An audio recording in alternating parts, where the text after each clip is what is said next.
உள்ளூர் சுற்றுலா வாகனங்களுக்கு சோதனை சாவடிகளில் பசுமை வரி வசூலிப்பதை தவிர்க்க வட்டார போக்குவரத்து அலுவலகம் மூலம் உள்ளூர் அனுமதி சீட்டு வழங்க வேண்டும் என நீலகிரி மாவட்ட ஆட்சியரிடம் சுற்றுலா வாகன ஓட்டுநர்கள் மற்றும் உரிமையாளர்கள் சங்கம் சார்பில் மனு அளிக்கப்பட்டுள்ளது. நீலகிரி மாவட்டத்தில் சுமார் 5000 சுற்றுலா வாகனங்கள் இயக்கப்பட்டு வருகின்றன. இதில் 2000 வாகனங்கள் மட்டுமே உள்ளூர் பதிவு எண்ணுடன் இயக்கப்பட்டு வருகிறது. மற்ற சுற்றுலா வாகனங்கள் வெளியூர் மாவட்ட பதிவு எண்ணுடன் இயங்கி வருகின்றன.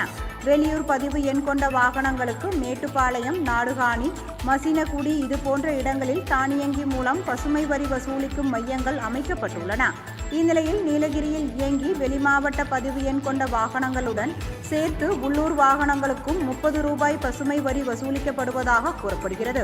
எனவே நீலகிரி மாவட்ட வாகனங்களுக்கு உள்ளூர் அனுமதி சீட்டு வட்டார போக்குவரத்து அலுவலகம் மூலம் வழங்கப்பட வேண்டும் எனவும், அதேபோல் தற்காலிக பர்மிட் பெறாமல் நீலகிரிக்கு வரும் கர்நாடகா மற்றும் கேரள மாநிலங்களை சேர்ந்த வாகனங்களை கண்காணிக்க தனியாக வட்டார போக்குவரத்து அலுவலர் நியமிக்க வேண்டும் எனவும் கோரி மாவட்ட ஆட்சியரிடம் சுற்றுலா வாகன ஓட்டுநர்கள் மற்றும் உரிமையாளர்கள் சங்கம் சார்பில் மனு அளிக்கப்பட்டுள்ளது.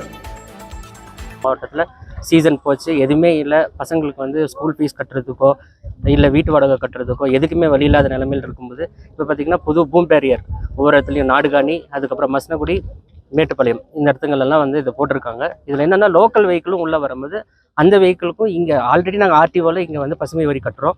அதை தாண்டி மறுபடியும் அங்கே வந்து எங்களுக்கு 30 ரூபாய் வண்டிங்களுக்கு கலெக்ட் பண்ணுறாங்க. ஒரு நாளைக்கு 4 டைம் வண்டி போயிட்டு வருதுன்னா 4 முறையும் 30 ரூபாய் நம்ம வந்து கட்ட வேண்டியதாக இருக்குது.